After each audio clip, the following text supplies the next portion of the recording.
Bueno, pues vamos a la segunda parte, que de todo el panorama anterior que hemos visto, pues se centra en uno de esos reinos, en uno de esos espacios, el del mundo visigodo.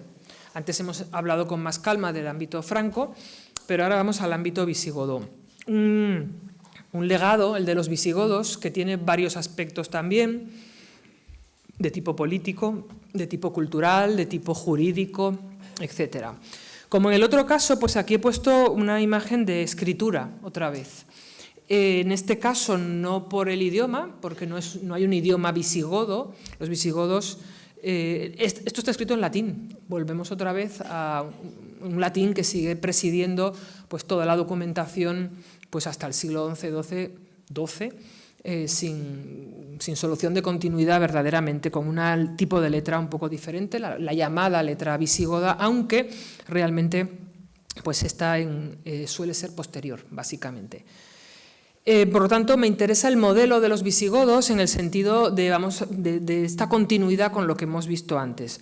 Vamos a recordar muy brevemente, con un mapa mucho más resumido, cuál es esa presencia visigoda y cómo llegan al territorio que nos interesa. Volvemos un poquito para atrás, pero muy mínimamente, al momento de la instalación germánica. Los visigodos eran uno de estos pueblos que antes hemos comentado, de los que primero entran en contacto con el mundo romano, desde los confines del imperio, allá por la zona más extrema del oriente, de la desembocadura del Danubio, básicamente.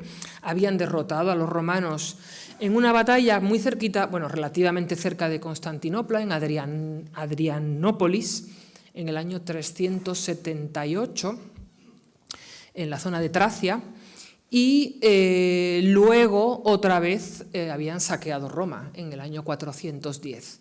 Es decir, tienen ya se ve que van como rodeando todo el imperio por el sur, por el Mediterráneo, hasta que, bueno, después del saqueo de Roma sobre todo, pero ya antes habían tenido acuerdos con Roma, pues llegan a este acuerdo de instalación que hemos comentado antes, en la Aquitania II, que además llegará un momento en que se extiende hacia una parte importante de la península ibérica. Es un pueblo que es cristiano desde muy pronto, es decir, no tenemos el problema de la conversión al cristianismo, pero sí que es cierto que no son católicos, son cristianos de una rama que se considera herética, el arrianismo, vinculada a un tema de la naturaleza de Cristo, que, bueno, que sería largo de explicar, pero eso es un matiz importante porque va a ser también relevante más adelante de cara a contemplar la articulación de un reino.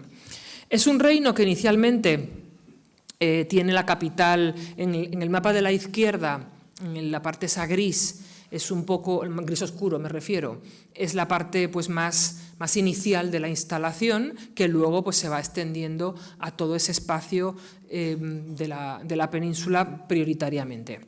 Capital en Tolosa, la Tolosa de Francia, Toulouse, la actual Toulouse. Y después de la batalla de Bouillé, hace un rato, hace media hora, en el mapa de la derecha, pues ya se ve que van quedando, se les va empujando poco a poco hacia abajo, salvo esa zona de la Septimania que vimos antes. Y esto ya nos lleva a una instalación en la península que requiere algún comentario.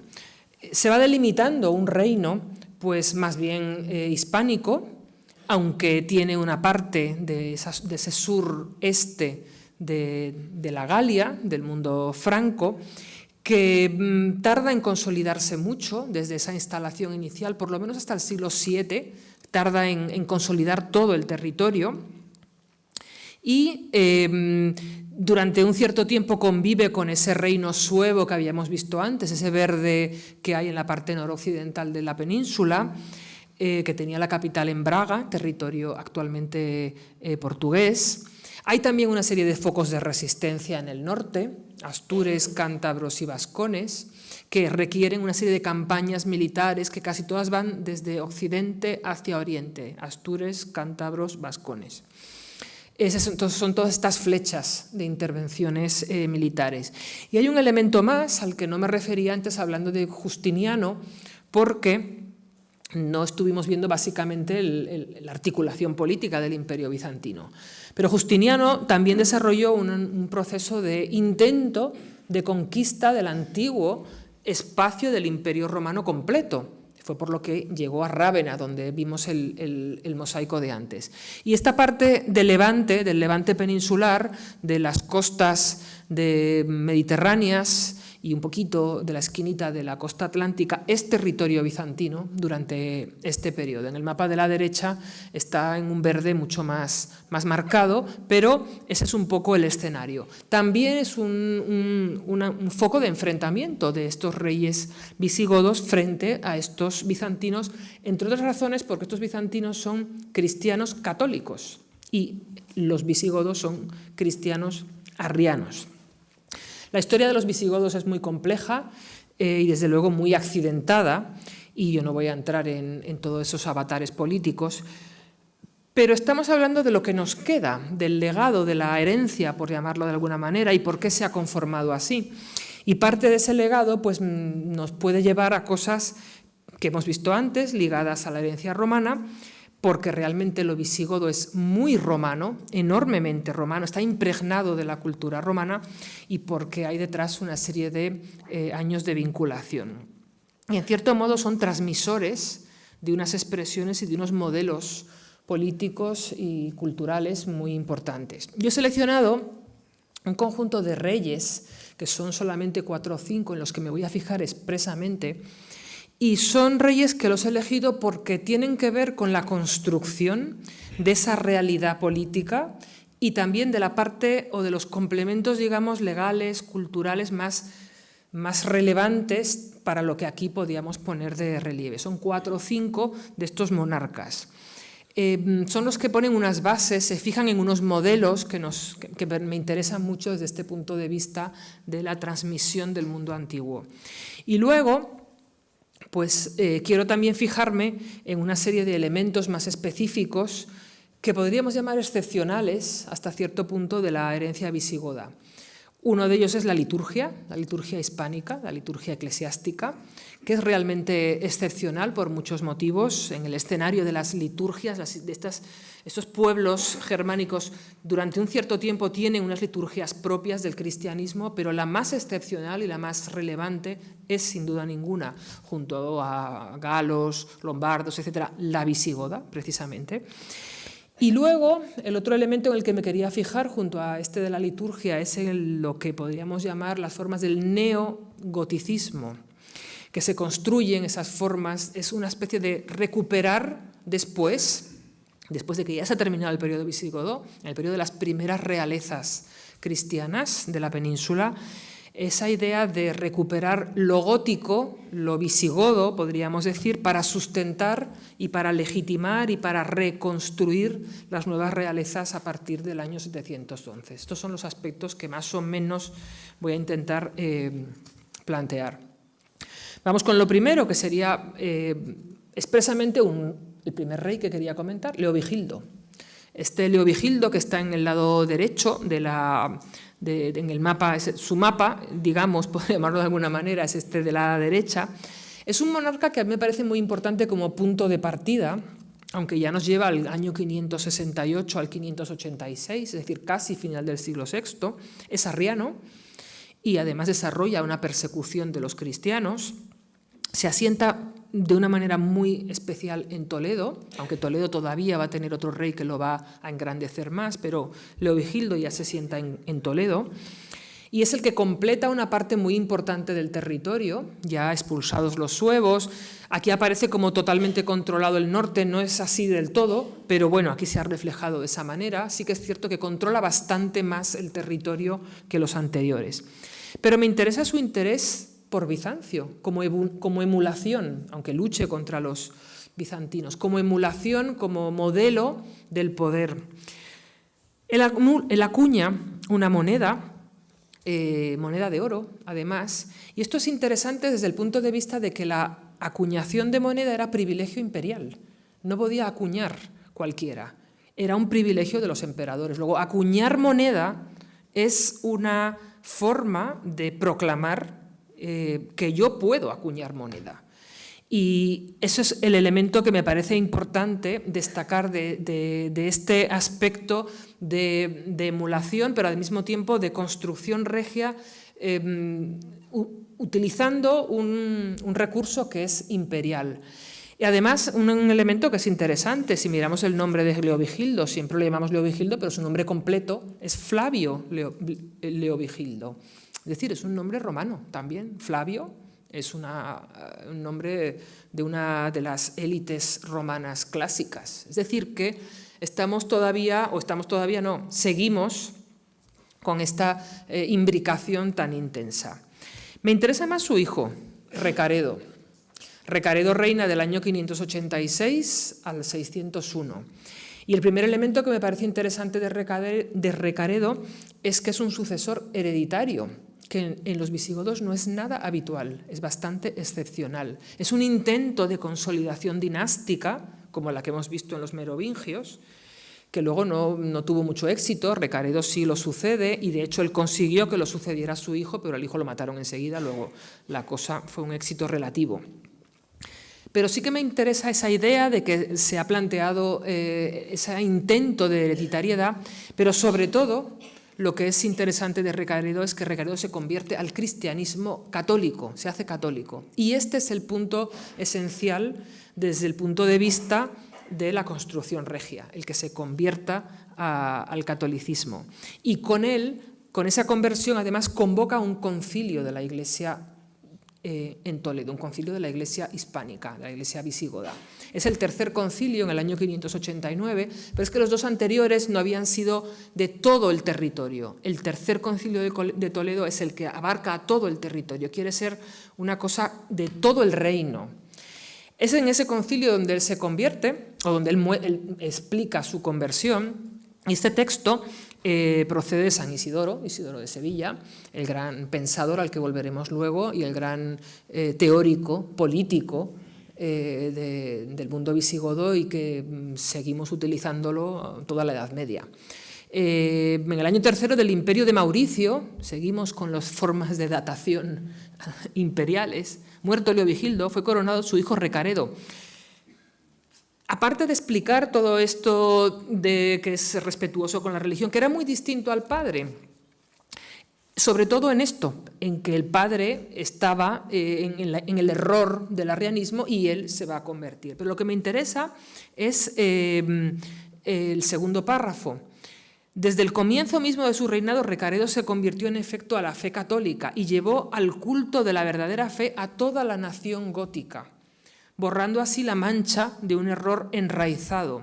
Y aquí viene lo que me interesa más. Seguidamente reunió un sínodo de obispos de las diferentes provincias de España y de la Galia, porque acordaos que la Septimania era parte del reino, para condenar la herejía arriana. A este concilio asistió el propio religiosísimo príncipe y con su presencia y su suscripción confirmó sus actas.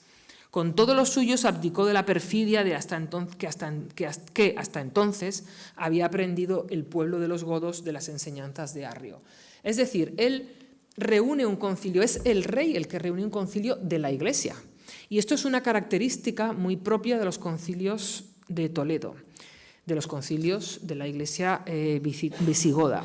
En realidad, estamos planteando un texto, estamos planteando una conversión de todo el reino, y hay que tener en cuenta que, por ejemplo, un cronista como Juan de Víclaro, después, medieval, lo compara a la conversión de Constantino, nada menos, que también reúne, se proclama frente a un concilio. Luego, estamos asimilando esos dos fenómenos. Este tercer concilio, que está aquí representado a la izquierda en un códice, el Códice Albeldense, que es un códice de ámbito del Reino de Pamplona de finales del siglo X, que se conserva en la Biblioteca del Escorial. Está aquí representado el tercer concilio de Toledo en el año 589. Es el concilio por el que conocemos el nombre del primer obispo de Pamplona que conocemos, que se llamaba Liliolo, en el 589. Hay que suponer que habría obispos antes y que habría una cristianización previa, pero el primero que conocemos con su nombre es porque va al Concilio de Toledo en este año. Recaredo sigue la senda política del padre de consolidación territorial, sin duda ninguna, pero precisamente lo religioso es lo que se modifica, con una consolidación que busca el apoyo de la Iglesia, naturalmente, y en este caso con su consejero principal, que es el obispo de Sevilla, Leandro. Y esto es un elemento muy importante. Volvemos a ver repetido algo que acabamos de ver en los francos, el apoyo precisamente, que también tiene un matiz y un elemento de consolidación política. Esta es una moneda acuñada por Recaredo y es muy interesante que esta moneda, la inscripción que pone Recaredo rey piadoso, pius, piadoso. Es decir, está poniendo el acento precisamente en esa característica de tipo religioso. Se le va dando a la realeza una característica sagrada.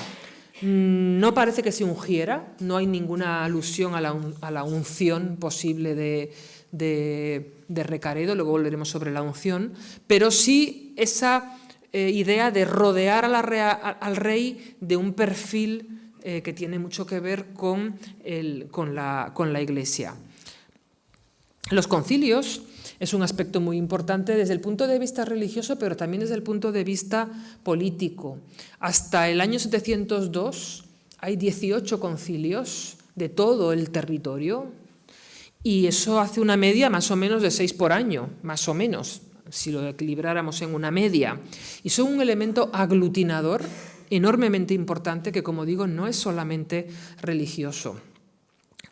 Se considera que la estructura, de alguna manera, lo que hace Recaredo es lo que dice Víclaro, ¿no? Lo que hace Recaredo en el tercer concilio de Toledo es imitar a Constantino en el concilio de Nicea, nada menos. Es decir, adquieren un prestigio muy considerable. Este sería el proceso de lo que sería un concilio. Una primera parte que incluye solo el personal eclesiástico, obispos, abades, y una segunda parte que tiene un perfil más civil, con miembros prominentes de la nobleza. En el inicio, el rey preside y es el que presenta la documentación, podríamos decir, con los asuntos que se tienen que debatir y tal, y luego se retira.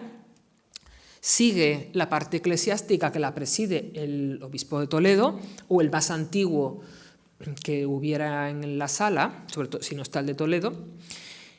Se aprueban las normas que se habían debatido ahí y se entregan al rey para que entonces dicte las leyes correspondientes. Ya vuelve entonces al perfil político. El lugar suelen ser en varias iglesias posibles de Toledo: Santa Leocadia, la más importante, San Pedro y San Pablo. Esta es una representación de los concilios, otra vez en un códice en el Albeldense. Estos concilios tienen un componente político, como digo, pero también religioso. Es la consolidación de esa liturgia hispánica a la que luego también vamos a volver por otro tipo cuando hablemos más específicamente de la Iglesia de esta época. En el primer concilio, por ejemplo, estuvieron 72 obispos, que son muchos, 72, de los cuales la mayor parte, 62, se cuenta que presentes personalmente y los otros 10 por delegación expresa, incluyendo metropolitanos, etc. Es decir, es un contexto que prestigia enormemente al rey y a la Iglesia. Volveremos a los asuntos de la Iglesia, como digo, la Iglesia visigoda, pero me interesa seguir con esta construcción de la realeza, mirando o fijándonos en determinados reyes que son relevantes para este perfil. Y el siguiente es Sisebuto, del 612 al 621. Y Sisebuto nos lleva además, o nos va a acercar enseguida a otra figura muy importante, que es San Isidoro. San Isidoro, que es clérigo, pero que también es escritor, es filósofo, es ideólogo de la realeza, es consejero del rey. Sisebuto hace de Toledo la sede central indiscutible, la urbs regia, que se llama, con una serie de construcciones que hoy en día verdaderamente han quedado muy enmascaradas por el desarrollo posterior de Toledo, que es una ciudad que tiene un desarrollo luego islámico y medieval muy potente, con lo cual, pero en esta maqueta que se reconstruyó me parece que fue una exposición, pues bueno, se quiso recoger esa imagen del Toledo que sería en el siglo VII más o menos, donde se ve que todavía pues hay una serie de elementos de tipo romano importantes y bueno, una estructura que es la que se convierte en esa sede regia. Es uno de los monarcas Sisebuto más cultos de la historia visigoda, como digo, amigo personal de San Isidoro y bueno, defensor de esos modelos que son siempre bizantinos. San Isidoro, obispo de Sevilla, como he dicho antes, es sin duda una figura clave del reinado de Sisebuto, pero de todo el contexto visigodo y de todo el contexto altomedieval del reino, sin duda ninguna. Del reino astur-leonés, por supuesto, pero incluso de las distintas realidades políticas peninsulares. Es una figura clave para todo este periodo y se liga muy estrechamente a Sisebuto porque fue su consejero personal. Había nacido básicamente hacia mediados del siglo VI, procede de la aristocracia hispano-romana de Cartagena y precisamente parece que su familia huye de la zona de Cartagena a raíz de la llegada bizantina hacia territorio visigodo y entonces ingresa en la iglesia, etcétera, etcétera. Lo interesante de Isidoro de Sevilla, entre otras cosas, pero la que me interesa aquí sobre todo poner de relieve, es que es el definidor de la realeza. Él hace todo un análisis de lo que hace legítimo a un rey, de qué es lo que hace que un rey se le reconozca, se le pueda reconocer y se le pueda eliminar si no cumple con una serie de condiciones. Esta frase que está ahí recogida en azul, rex eris si recte faciat, et si non facias non erit, traducida, eres rey si haces lo correcto, si haces lo que corresponde, podríamos decir en un término más coloquial, y si no lo haces, no eres. Es una frase de las etimologías de San Isidoro y verdaderamente es la definición típica de la realeza que justifica a los reyes y justifica también la deposición de un rey, llegado el caso, como se llegará a argumentar ya en época mucho más posterior. ¿Cómo es ese rey adecuado para San Isidoro? Pues el que usa debidamente la autoridad real. Y usar debidamente la autoridad real es ser humilde, como el rey David, volvemos al rey David, establecer la justicia, la norma, la ley realmente, establecer cuáles son las leyes, no enriquecerse personalmente, no dejarse abatir por las adversidades, naturalmente, por supuesto confiar en Dios, es decir, no depender de sí mismo, sino también de Dios, no complacerse en la iniquidad, enriquecer,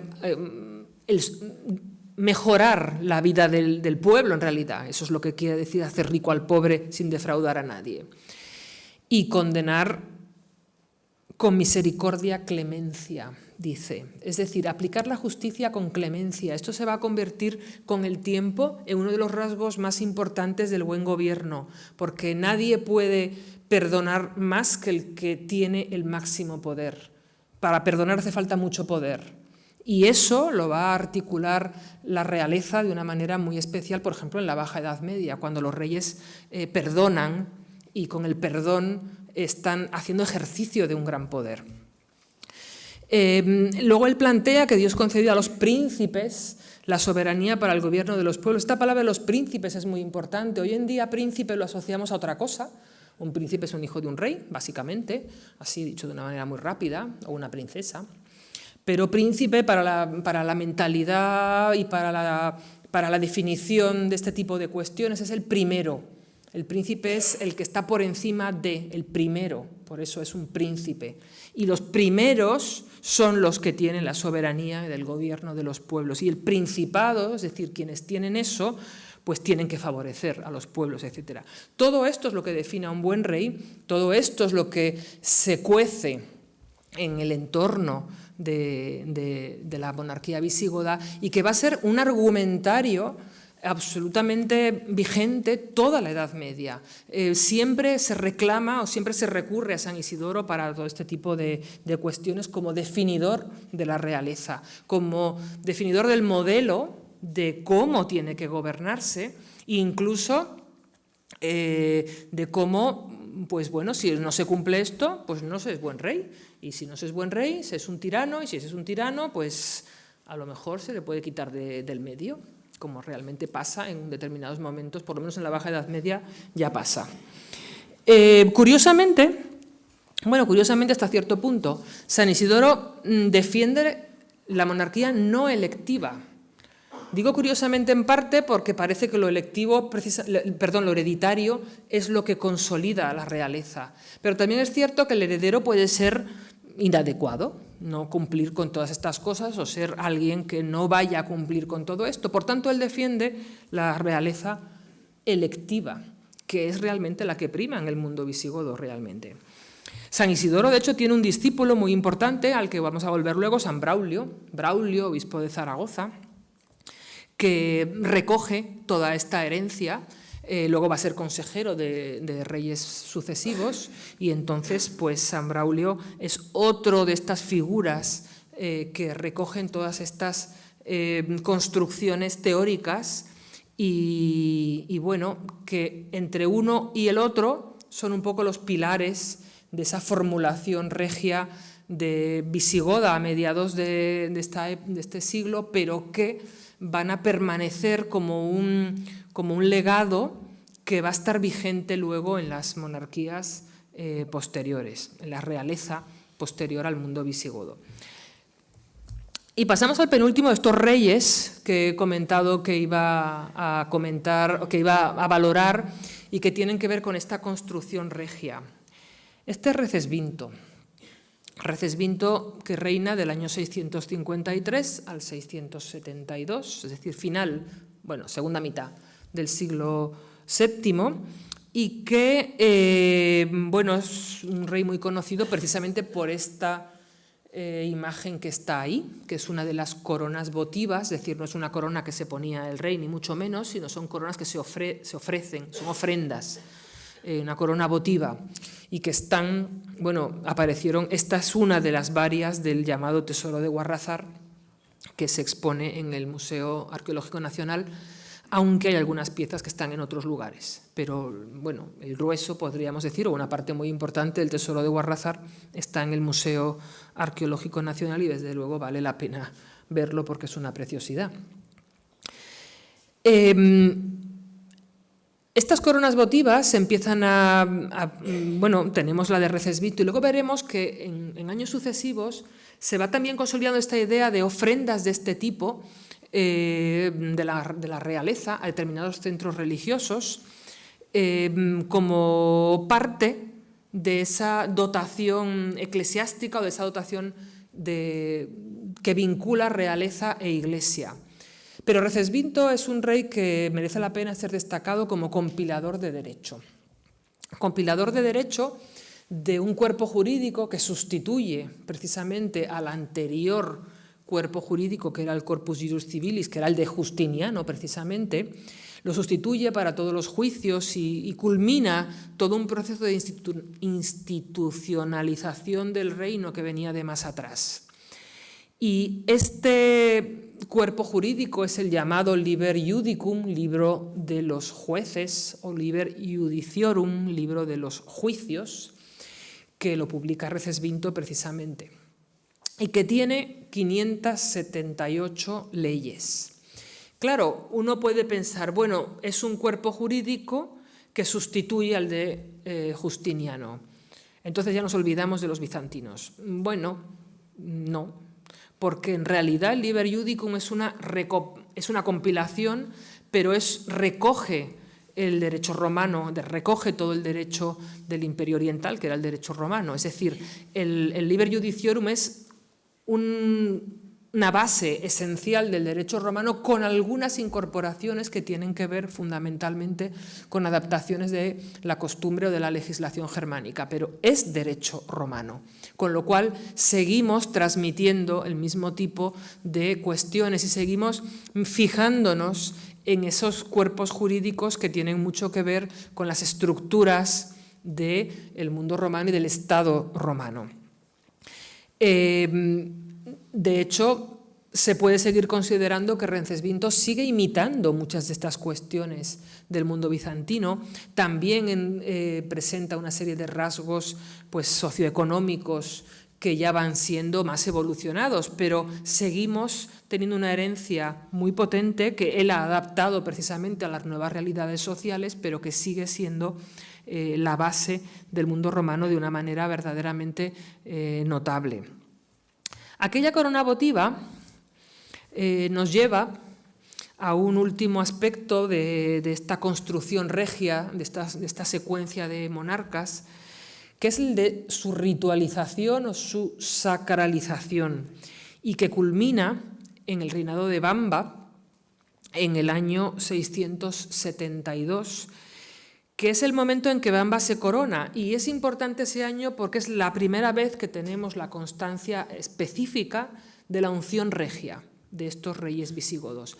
Siempre se ha debatido si alguno de los anteriores también pudo haber sido ungido, por el tipo de fuentes, de alusiones, de referencias a la ceremonia. Pero del primero que tenemos el relato específico de la unción es de Bamba en el año 672.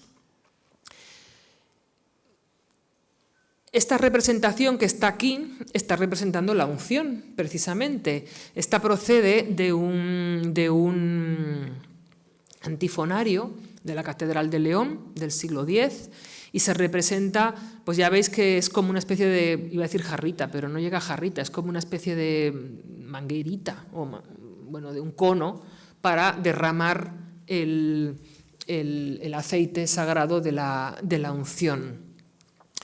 De hecho, si fijáis en el título, aunque está en latín, de este oficio en el que está representada esta lámina tan bonita, se refiere al natalicio regis.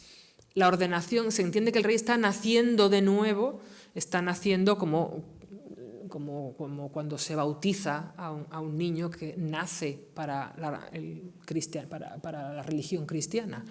La unción, lo que es importante desde el punto de vista político es que incide en esa sacralidad del rey, en esa idea de legitimación que en este caso es del año 672 y que incluso podríamos decir que es previa a algunas de las unciones de Pipino, por ejemplo, que es posterior, o de Carlomagno, etcétera. Implica también un enlace entre realeza y sacerdocio, que es una combinación que es muy propia de esta época, y de esa idea de protección de la Iglesia, que ya la hemos visto antes referida a los carolingios, por ejemplo, que los carolingios son posteriores, pero bueno, la referida a los carolingios, es esa combinación.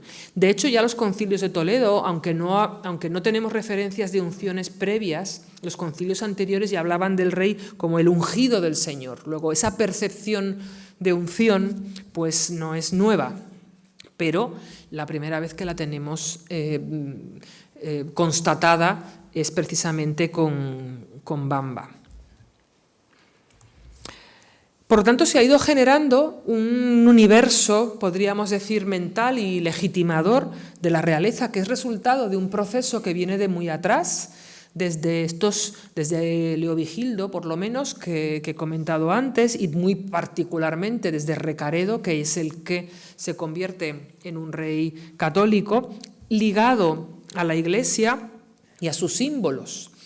Y lo que me interesa destacar es que el símbolo precisamente de la cruz lo van a retomar de una manera muy intensa no solamente lo utiliza la monarquía visigoda a partir de un determinado momento, sino que lo van a retomar de una manera muy intensa las dinastías post-góticas, post-visigodas.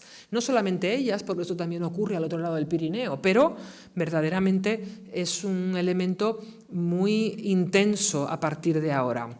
La cruz se va convirtiendo en un signo de la realeza.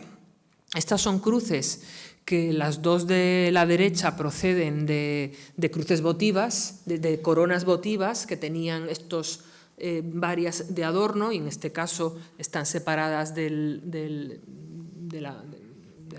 la corona votiva, y luego está la de la izquierda, que es del siglo VII, de Torredonjimeno, otro tesoro diferente del de Guarrazar, pero tienen una estructura muy parecida, en algunos casos con piedras preciosas, gemadas que se llaman, pero se van convirtiendo precisamente en símbolo regio, y además esta idea de ofrecerlas a una institución como símbolo de ligarse a esa institución y de buscar su protección.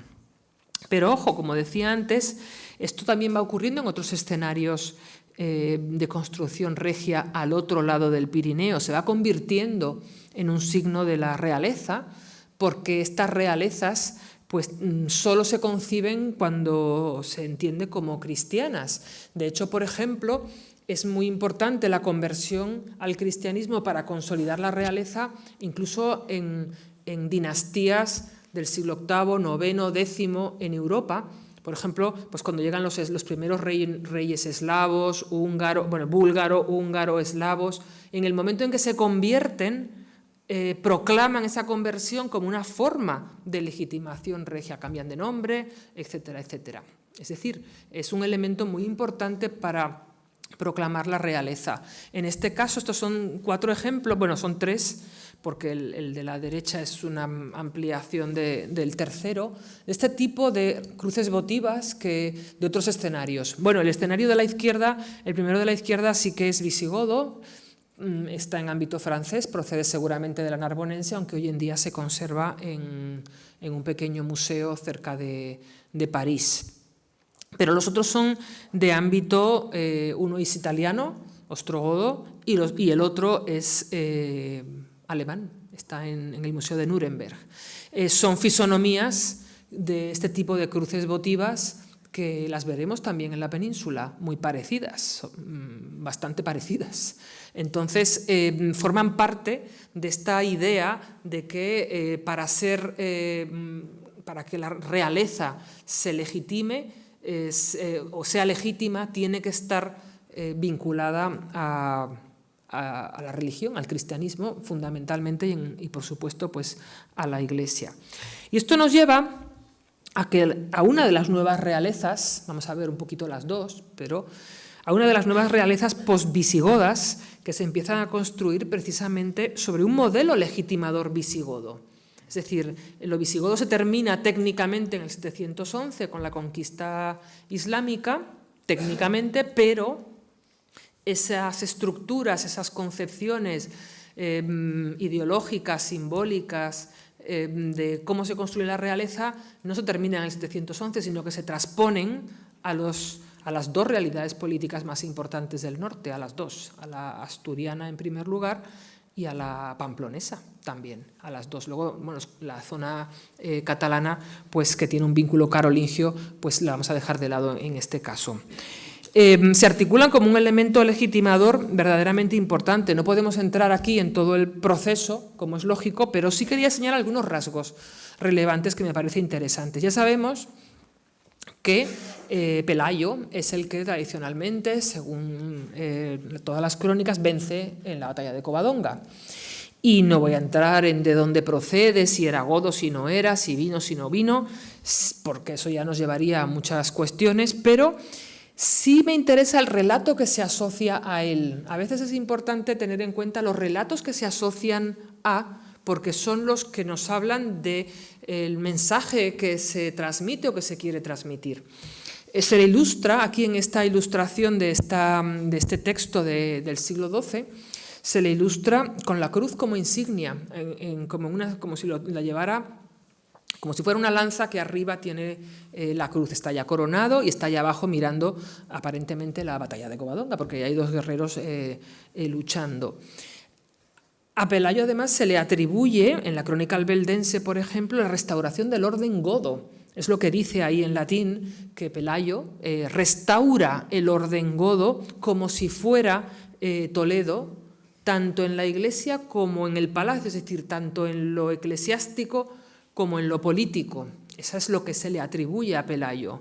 Y bueno, podríamos decir realmente que, bueno, lo que me interesa es realmente que ese es el relato que sustenta el inicio de la realeza, precisamente, independientemente de cuál es el tipo de realeza que pueda tener Pelayo, que eso es cuestión de debate historiográfico en el que no voy a entrar.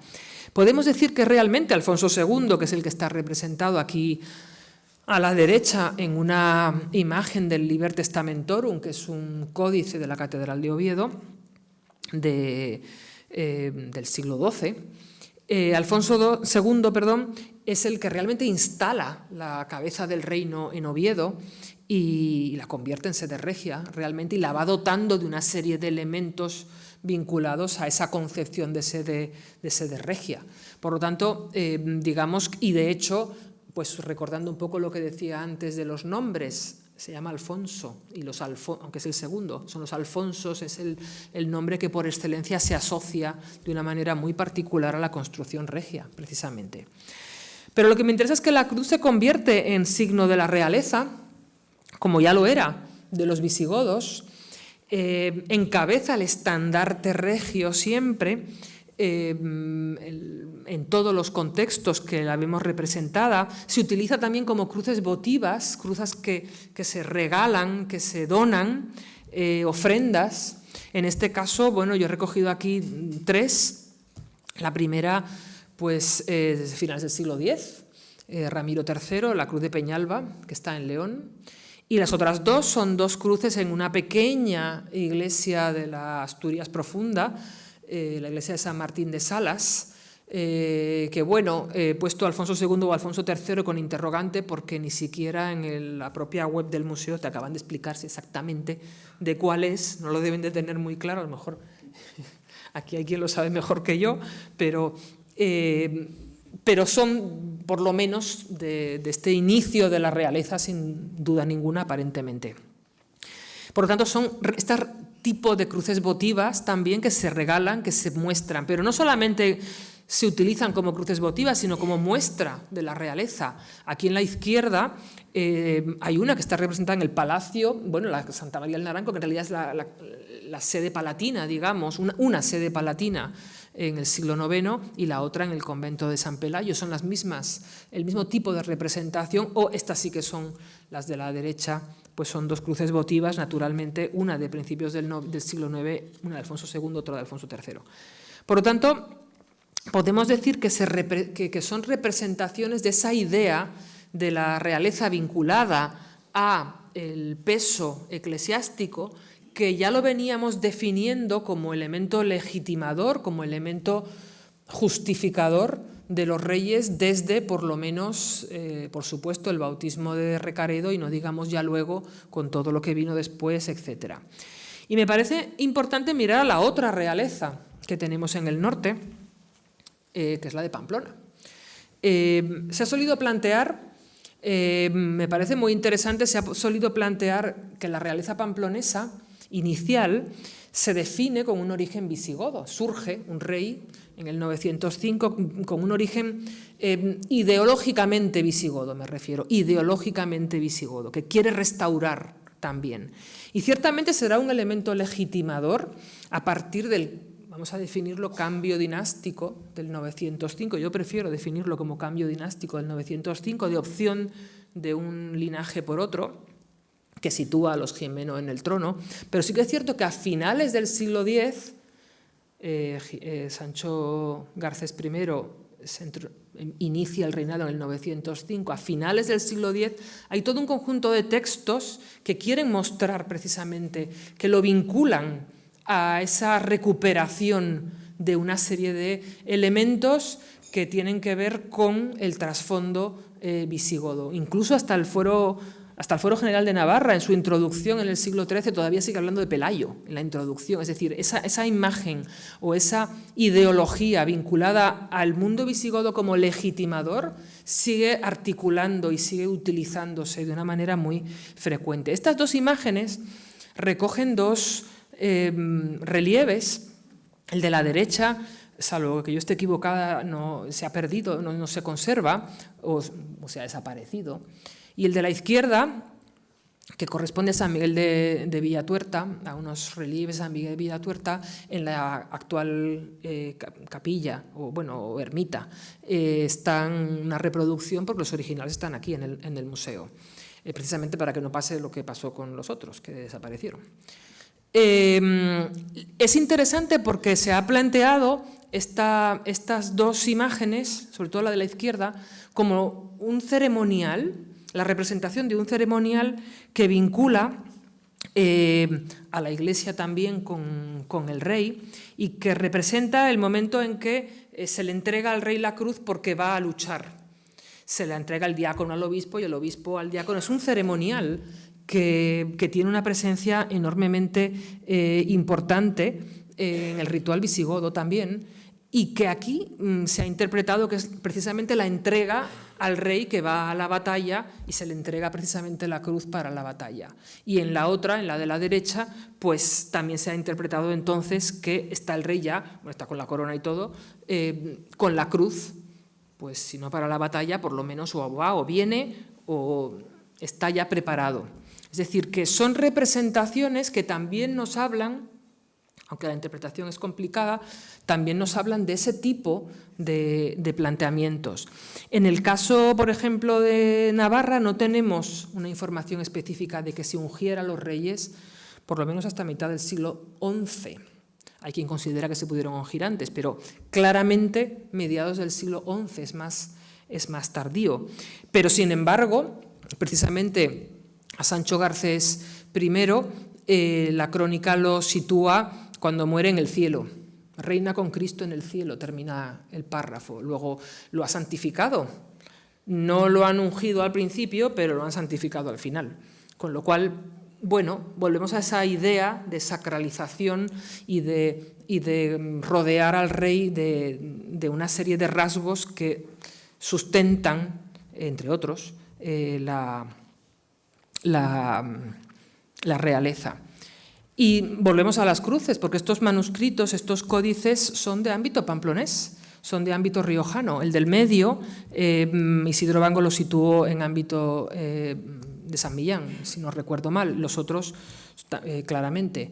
Entonces, estas representaciones siguen recogiendo esa misma tradición de estas cruces que en este caso, y bueno, aquí hay todavía otras más, del Códice Albeldense y del Códice Emilianense, todavía mucho más decoradas, que son las mismas cruces que estamos viendo en todo el espacio, que tiene un vínculo incluso todavía más declarado con el ámbito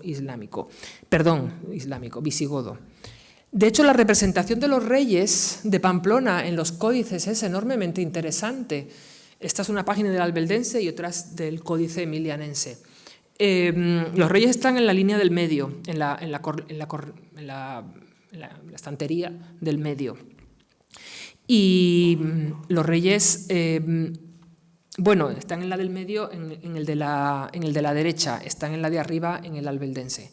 Pero lo que me interesa es que están asociados a reyes visigodos, a los reyes que se consideran los juristas del mundo visigodo. Algunos de los que están aquí yo no los he mencionado antes porque me he ceñido a los que tenían además otros rasgos que me interesaba también poner de relieve, pero son reyes que se asocian a la construcción jurídica del reino. Y aquí se les pone reyes y reina, porque en el caso de Pamplona aparece la mujer del rey. Se les asocia con los constructores de la realeza, son los primeros reyes de Pamplona y los reyes constructores de la realeza. Pero es que hay que tener en cuenta que dentro de estos códices hay textos que se han copiado ahí a finales del siglo X, porque esto es de finales del siglo X, que se han copiado ahí que son muy interesantes, porque en el Códice Albeldense está el Liber Judiciorum, entre otras cosas. entre otras, pero está el Liber Judiciorum, es decir, esa ley visigoda.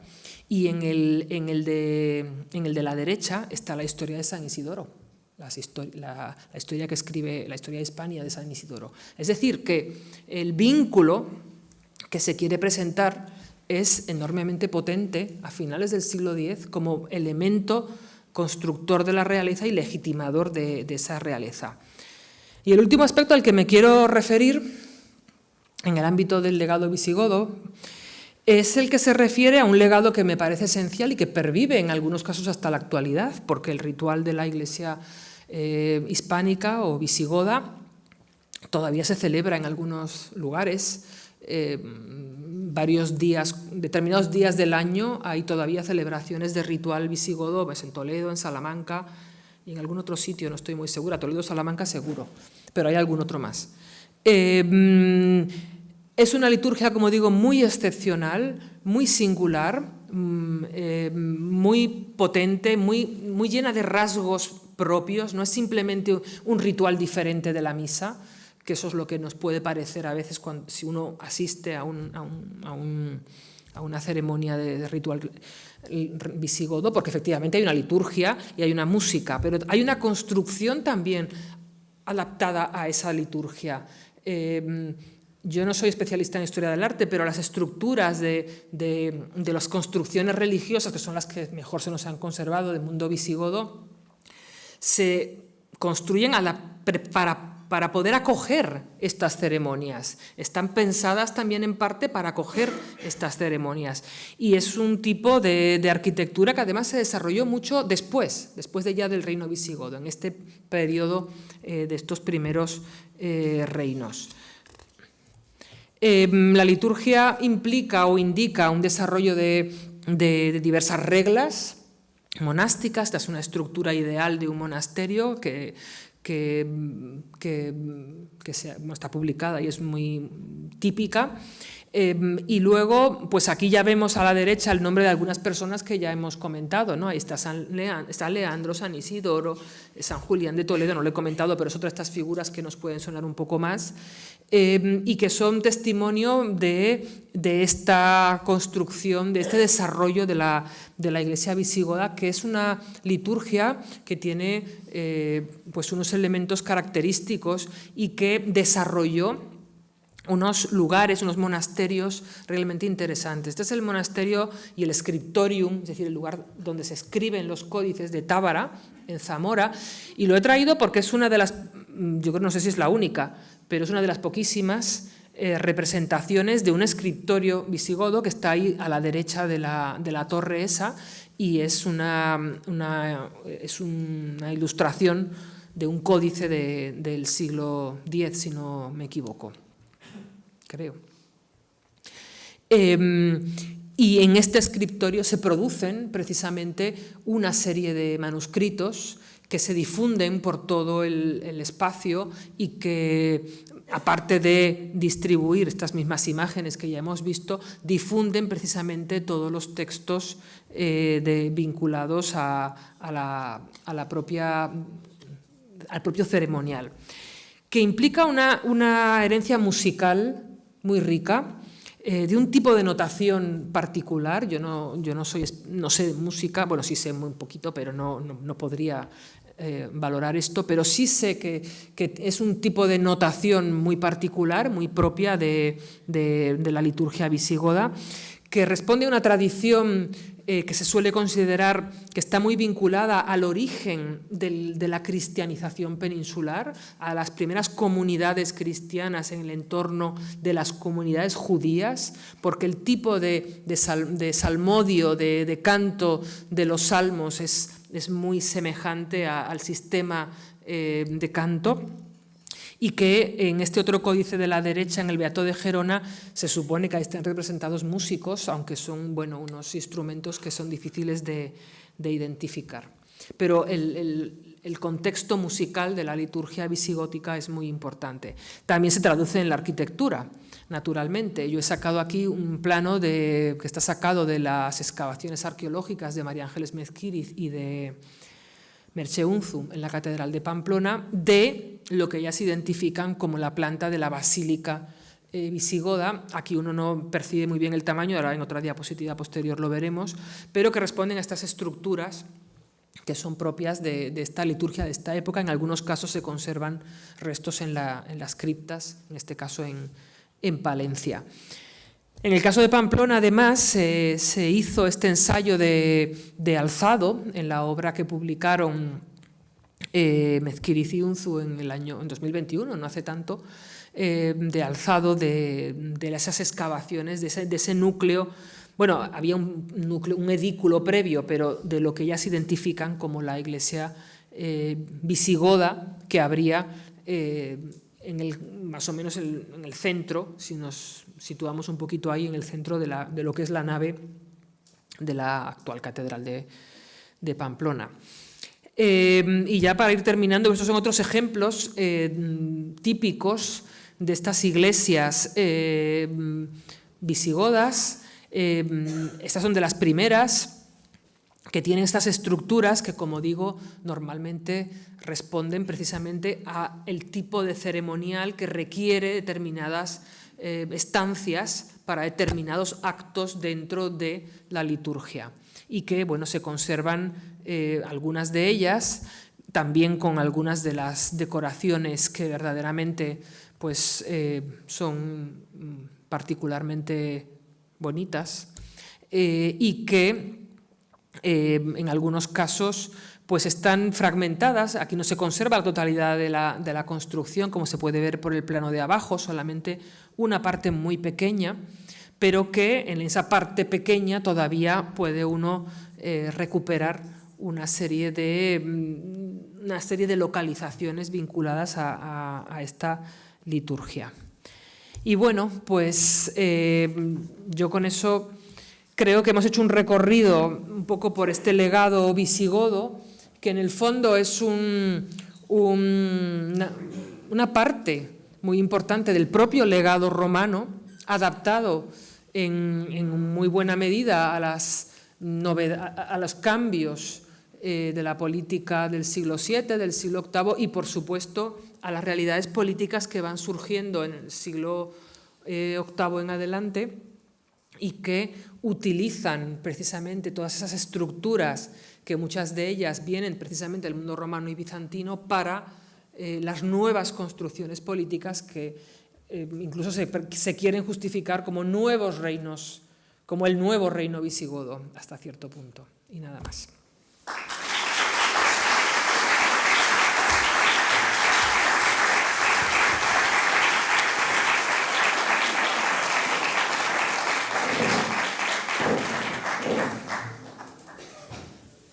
Pues muchísimas gracias, Eloísa, por esta síntesis, un periodo tan largo, tan complejo, que nos has ido desmenuzando, que has ido construyendo. La verdad es que, desde mi punto de vista, tus conferencias han sido un relato que ha ido construyendo para mostrarnos ese cierto legado, ¿no? que en muchos aspectos llega también hasta nuestros días. Y este es el momento de que las preguntas que queráis hacer, pues hay un micrófono, levantáis la mano y Sandra os lo acerca. Todos a la vez no, ¿eh?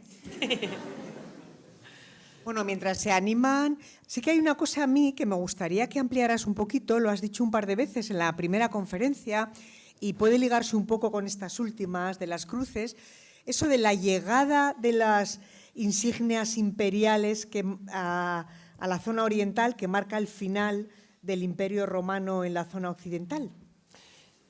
Sí, bueno, el envío de las insignias es un acto simbólico, sobre todo. Es decir, casi siempre en cualquier manual de historia medieval uno ve que el imperio se termina en el año 476, porque ya se da por caído, ¿no? Pero claro, yo siempre pienso lo mismo y lo suelo decir en clase: uno no se acuesta romano y se levanta no se sabe qué al día siguiente. El imperio no se ha caído realmente, pero sí que hay un acto simbólico, y es que el que acaba de conquistar Roma en ese momento considera que aquello se ha terminado, la jurisdicción romana, y lo hace simbólicamente recogiendo las insignias imperiales pues, las insignias que normalmente utilizaba el emperador, el pendón, etcétera, etcétera, y lo envía físicamente a Constantinopla, como diciendo, bueno, ahí va porque esto aquí se ha terminado. Y eso tiene una carga simbólica que es una imagen en el fondo, es un mensaje que todo el mundo entiende en ese momento. Muy claro, desde luego. Muy claro, es decir, bueno, se ha terminado. Y funcionó, funcionó. Sí, sí. Muy bien, pues... Espera, Clara, que te van a acercar el micrófono. Quiero decir que no sé si me acordaré bien, pero creo que al hablar del Liber Iudicum comentabas que básicamente que era derecho romano, creo que era al hablar de ese elemento, pero en fin, pero con algunos o con bastantes aspectos socioeconómicos ya medievales. ¿Podrías abundar un poco más en lo de los aspectos socioeconómicos ya medievales? Sí, bueno, a ver, yo no soy jurista, pero lo que se suele plantear siempre es que la legislación básica del Liber es romana, pero claro, ya no es la sociedad ni la realidad física ni de relaciones personales del siglo II o del siglo III o de la época de Constantino, sino que estamos en una realidad diferente en cuanto a estructura social, en cuanto a régimen de la tierra, que no tiene el control que tiene en el mundo romano, de tipo fiscal, etcétera, en cuanto a las comunidades y cómo se organizan, las minorías. Entonces, en ese sentido, incorpora una serie de elementos que regulan o que quieren regular ese tipo de cuestiones, que se entiende que no son propiamente del mundo romano. Los germanos algo aportan también, quiero decir, pero la base jurídica sí que se considera, en principio, que es legislación romana. ¿Eso tiene algo que ver con el hecho que creo recordar que se dice que... Un momentito, por favor. Que si tiene algo que ver con el hecho de que creo recordar, porque claro, mis nociones de historia están un poco, bueno, vamos a dejarlo, están un poco, que en algunos aspectos ya tenía como elementos feudales o estoy disparatando. Bueno, eso suele ser un objeto de debate, es decir, el tema de cuándo empezamos a tener un sistema feudal o un sistema señorial a la manera feudal se ha debatido mucho. Hay un poco dos escuelas, podríamos decir. Hay un sector que considera que hay una lenta evolución desde las realidades de la desestructuración romana, desestructuración política sobre todo, donde la población tiene que buscar la protección de alguna manera, porque se ha perdido la protección, digamos, administrativa, urbana, estatal, podríamos decir. Entonces, es lo que alinea o lo que busca la protección del señor, etcétera. Hay quien considera que eso es una evolución muy lenta que viene desde el siglo IV, V y que se va progresivamente desarrollando hasta el siglo XI, XII, en que ya lo vemos estructurado de una manera, sobre todo porque tenemos más documentación para verlo también, que esa es otra. Y hay quien considera que no, que de alguna manera hay una especie de desarticulación completa que no eclosiona, se le llama la revolución feudal, de hecho, hasta el siglo XI. Hoy en día cada vez menos se considera esa revolución del siglo XI porque incluso aunque tenemos, es cierto que hay una etapa de poca documentación en medio, la arqueología también está dando mucha información en los últimos años, que hasta hace 20 años no había tanta información arqueológica, de las formas de vida, de la vida material, de cómo son las comunidades rurales cuando se han excavado, etcétera. Se está haciendo mucha arqueología incluso de zonas rurales, sobre todo en el norte, además, en el norte de la península, en todo el norte, Pirineo, toda la zona cantábrica hasta Galicia. Y entonces está llegando un poco a la idea de una evolución paulatina, que que poco a poco se va buscando esa protección y de que las élites locales romanas y luego visigodas son las que van a acabar usurpando o asumiendo el control o el poder o la capacidad de decisión de determinadas zonas y, por tanto, de quienes están ahí vinculados al sistema señorial, feudal, según como lo califiquemos. Entonces, básicamente, yo creo que lo que está predominando más es la idea de una evolución muy paulatina desde el mundo tardorromano. Todavía queda alguno que sigue pensando en la revolución pero claro, cuando la revolución dura 300 años ya uno dice, bueno, esto de revolución tiene poco.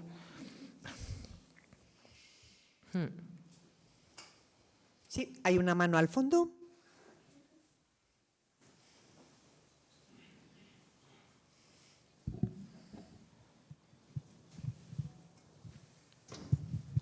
Buenas tardes, Loisa. Una preguntita. ¿Por qué, si no ha habido un cambio tan fuerte, por qué se ruraliza tanto la sociedad? ¿Por qué las ciudades pierden tanto?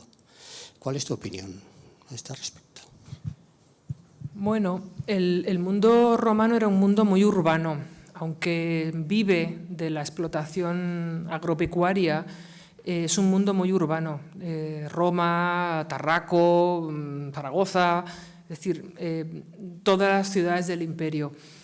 Y sí que es cierto que a partir de la desestructuración, de la caída del imperio y de la desestructuración, se ha solido considerar que se produce una cierta huida, desbandada del mundo urbano hacia el mundo rural, ante las invasiones sobre todo, o ante la falta de una autoridad en esos centros urbanos, porque desaparece el delegado, digamos, o el prefecto delegado del poder de Roma.